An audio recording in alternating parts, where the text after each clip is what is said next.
सोनम और राजा रघुवंशी की कहानी में इतने सारे ट्विस्ट एंड टर्न्स हैं कि जितना शायद किसी फिल्मी कहानी में भी ना हो। बहुत सारे सवाल राजा रघुवंशी के मर्डर के बाद खड़े हो रहे हैं। इस वक्त हर कोई ये जानना चाहता है कि सोनम रघुवंशी ने क्यों राजा का कत्ल करवा दिया। क्या वाकई में वो राज कुशवाहा से प्यार करती थी? क्या वाकई में सोनम रघुवंशी ने राजा के मर्डर की पूरी प्लानिंग करी? प्लान ए क्या था, प्लान बी क्या था? बहुत सारे सवाल हैं। सबसे बड़ा सवाल तो यही है कि अगर सोनम को राजा रघुवंशी से शादी नहीं करनी थी, उसे राज कुशवाहा से प्यार था, तो उसने ये शादी की ही क्यों?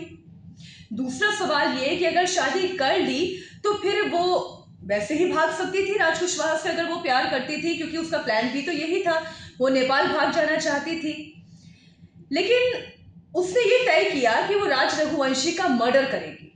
जो अभी तक जितनी भी जानकारी इंदौर पुलिस दे रही है, या जितने भी बयान या जितने भी सबूत, अभी तक जितने भी लिंक स्टैब्लिश हुए हैं, वो यही स्टैब्लिश हुए हैं कि सोनम रघुवंशी राजा रघुवंशी से शादी नहीं करना चाहती थी।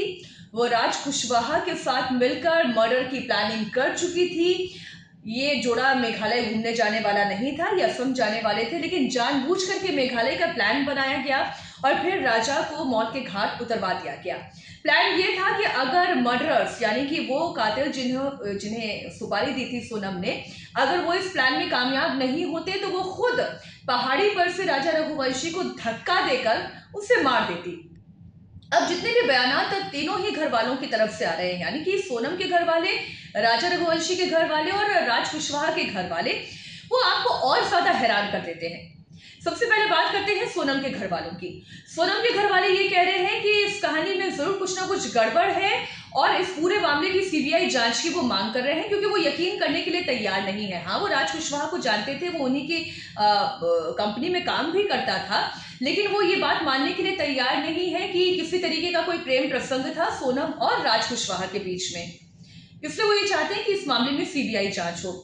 अब राज कुशवाहा के घर वाले ये कह रहे हैं, चाहे उसकी माँ हो चाहे उसकी बहन है, उनका रो रो कर बुरा हाल है, वो ये कह रहे हैं कि उसके पास इतने लाखों रुपए देने का पैसा आएगा कहाँ से? वो तो खुद घर पे 10-12 हजार रुपए लेकर आता था, तो वो इतनी बड़ी राशि कहाँ से जुटाएगा? अब ये दूसरा सवाल है। घर वाले ये कह रहे हैं कि कभी उन्हें ऐसा लगा ही नहीं कि राज कुशवाहा का सोनम रघुवंशी के साथ कोई प्रेम प्रसंग चल रहा है, कोई इनका लिंकअप है। अब तीसरी बात आती है राजा के घर वालों की। राजा के घर वाले अब धीरे धीरे कहकर ये कुछ शक पैदा कर रहे हैं। वो ये कह रहे हैं कि राजा कहता था कि सोनम से उसकी सगाई तो हो गई, रोका तो हो गया, लेकिन इसके बावजूद सोनम के पास राजा के लिए समय नहीं है। और वो रोता भी था, वो परेशान भी होता था, वो ये कहता था कि मैंने शादी करके गलती कर दी। फिर वो ये भी कह रहा है कि उसका फोन घंटों घंटों तक बिजी रहता है, पता नहीं किससे वो बात करती है। फिर कभी सिरदर्द का बहाना बनाती है, कभी कोई बहाना बनाती है, लेकिन राजा से दूर रहने की कोशिश करती है। और एक बड़ी बात जो और सामने आई कि शादी होने के बाद भी सोनम ने राजा को अपने करीब नहीं आने दिया और ये बहाना बनाया कि जब वो असम के कामाख्या मंदिर में दर्शन पूजन कर लेंगे, उसके बाद फिर वो इस रिश्ते को आगे बढ़ाएंगे। तो ये तमाम जो घटनाएं हैं या जो तमाम जानकारियां हैं, वो ये सोचने पर मजबूर कर देती हैं, क्या वाकई में सोनम ने इस पूरी मर्डर की प्लानिंग की?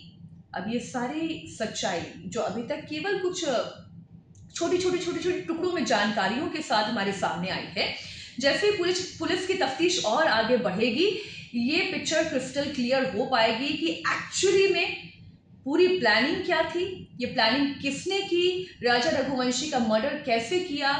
बहुत सारे इससे जुड़े हुए तथ्य सामने आ चुके हैं, बहुत सारे तथ्य सामने और आने बाकी है। क्या इस मामले में सीबीआई जांच होनी चाहिए? इस पर आपकी क्या राय है, वो भी आप कमेंट बॉक्स में ज़रूर रखिएगा। और साथ ही जैसे रिश्तों का कत्ल हो रहा है, उस पर आपकी क्या राय है, वो भी आप ज़रूर लिखिएगा।